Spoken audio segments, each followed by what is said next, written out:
These people, for 7 years, they were suffering, and Russia showed incredible patience for 7 years. Russia has the power to do something about it. We don't have the power to liberate Kashmir at this time.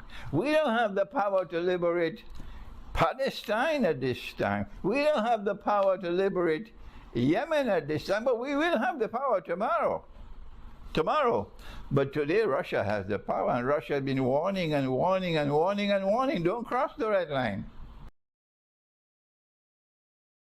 Bismillahir Rahmanir Rahim. We begin with Allah's blessed name. We praise Him and we glorify Him as He ought to be praised and glorified. And we pray for peace and for blessings on all His noble messengers, on our father Adam, on our father Abraham, on Moses, on Jesus, on his mother, the Blessed Virgin Mary, and on the last of them all, the Blessed Prophet Muhammad. Allah's blessings be upon them all. We greet you from this, our sitting room here in our home in the Caribbean island of Trinidad on this, the 6th day of the month of Shaban, with Assalamu alaikum wa rahmatullahi wa barakatuh, with a greeting of peace. And we begin with this prayer, the dua that our Prophet, Allah's blessings be upon him, used to recite every month of Rajab and every month of Shaban. Allahumma barik lana fi Rajabin wa Shaban wa balighna Ramadan. We don't know which of us who will live to see Ramadan. So we pray, O Allah, kindly grant us blessings in the month of Rajab and in the month of Shaban, and grant that we might live to see blessed Ramadan. Ramadan, of course, being the month for the Quran. You reserve this month exclusively for the Quran. I know you've been waiting for a long time now for me to comment on the Russian military intervention in Ukraine. The way there was a military intervention in Syria, it's quite the same. A military intervention in Syria, and now a military intervention in Ukraine. And it's been now about 13, almost 2 weeks now that this military intervention has been taking place, and it's going to last for some time, because there's no indication that the Zionist resistance in Ukraine is ever going to seek peace. They're just like ISIS in Syria. They will fight until the very end, until you defeat them and you corner them, and still they will not give up. So there's no difference between the resistance in Ukraine, which is not all the Ukrainian people. It is the core which is resisting on behalf of the state of Israel. And you've been waiting for me to comment on it. And I want to begin with this Arab proverb that I'd like you to memorize. I want to start with it, and please remind me, Hira, to end with it as well. My daughter is here recording the video for me. This is the proverb. Al-kafilatu tasir. The caravan is moving on. Wal-kilabu tanbah.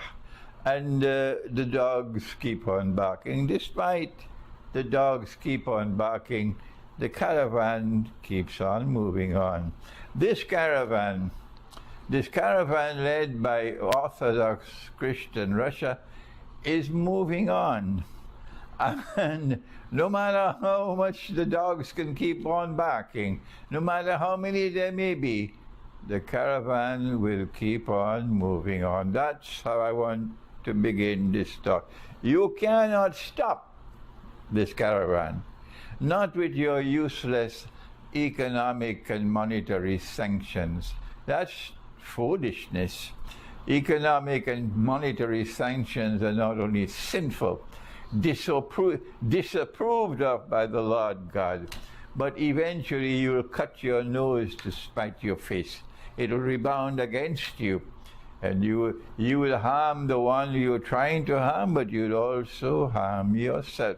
So this is not going to stop the caravan from moving on. Get that message clear in Ukraine. No matter what they do, they cannot stop this caravan from moving on.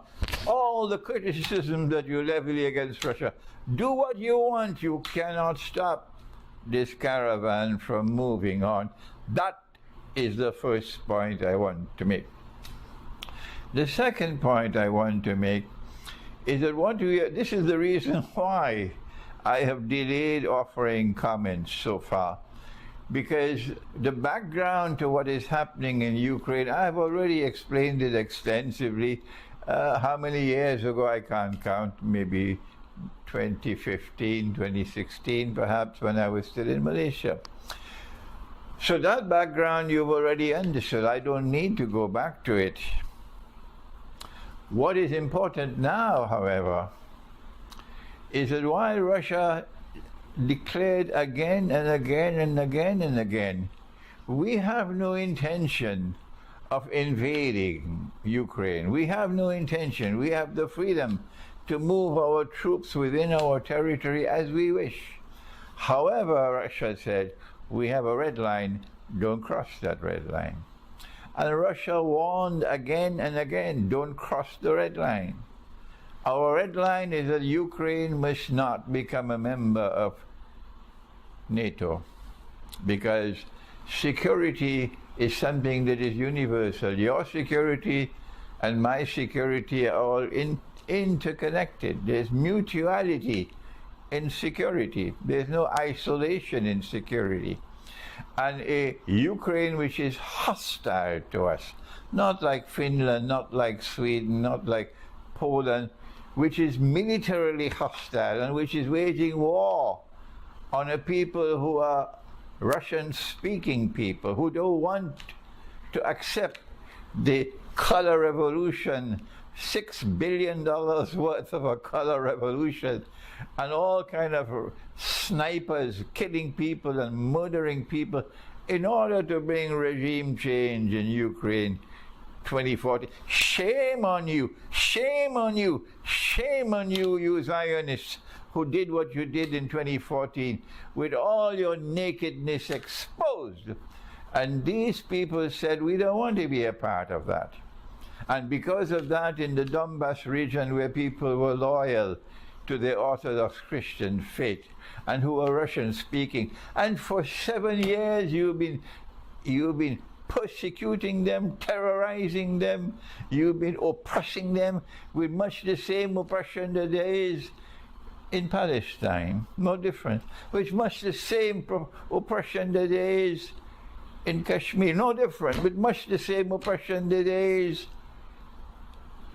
in Yemen. No difference. The difference here, however, is that the oppressed in Kashmir, the oppressed in Yemen, they don't have a superpower like Russia nearby. And Allah has given an order in the Quran with which we begin. This is Allah's law. And our comment at the beginning of this address is that you can have whatever international law you have and you coin, but the moral law is the highest law. And power must be used in the world to resist oppression and to liberate the oppressed. Shall I repeat that for the schoolboys? This is Allah's word. This is the Quran. Allah speaks in Surah Al-Anfal of the Quran, and we will translate it for our Orthodox Christian brothers who I know are longing to listen to what I have to say. This is what the Lord God says in the Quran. He asked, Ba'da'udhu billahi minash shaitani rajim, وَمَا لَكُمْ, what's wrong with you? This is his words. These are his words. وَمَا لَكُمْ, what's wrong with you? He's talking to those who have the power to be able to resist the oppressor and to struggle by whatever means necessary to liberate the oppressed from oppression. Oh, if Malcolm was alive, Malcolm will be able to explain this verse of the Quran much more beautifully than I can. May Allah grant to Malcolm X a house in Jannah. وَمَا لَكُمْ, وَمَا لَكُمْ, what's wrong with you? لَا تُقَاتِلُونَ فِي سَبِيلِ اللَّهِ. Why don't you rise up and fight? Use whatever weapons you have to use. Use power to fight, to liberate the oppressed. Al-mustad'afina min al-rijali wal-nisa'i wal-wildan. Men, women, children. الذين يقولون ربنا أخرجنا من هذه القرية الظالم أهلها. Liberate us, O Allah. Take us out of this place of oppression with wicked people. This is what Donbass was for 7 long years. And now you're crying crocodile tears? Huh? Don't you have any memory in your head? For 7 years or more, these people have been suffering in Donbass. Why? Because they said, we resist, we reject your color revolution that you finance with some $6 billion US, with Zionist snipers killing people in order to bring about a color revolution in Ukraine, in order to change the government of Ukraine to get one that is favorable to Israel. Don't you have any shame in your heads? Because these people resisted that, and they had the right to resist it. These people don't want to wage war on Russia. They are Russian speaking. And these people, for 7 years, they were suffering. And Russia showed incredible patience for 7 years. Russia has the power to do something about it. We don't have the power to liberate Kashmir at this time. We don't have the power to liberate Palestine at this time. We don't have the power to liberate Yemen at this time, but we will have the power tomorrow.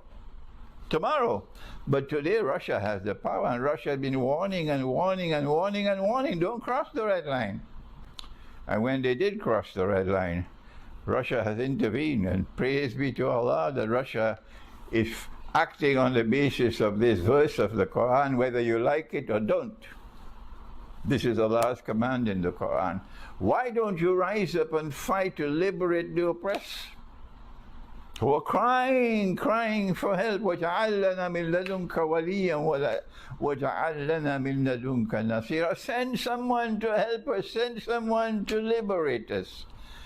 And this is what Russia did. This is what Russia did. So Russia is acting. You can take your international law and throw it in the garbage bin, because the highest law is Allah's law. The highest law is the moral law. And the moral law requires you to build power to liberate the oppressed.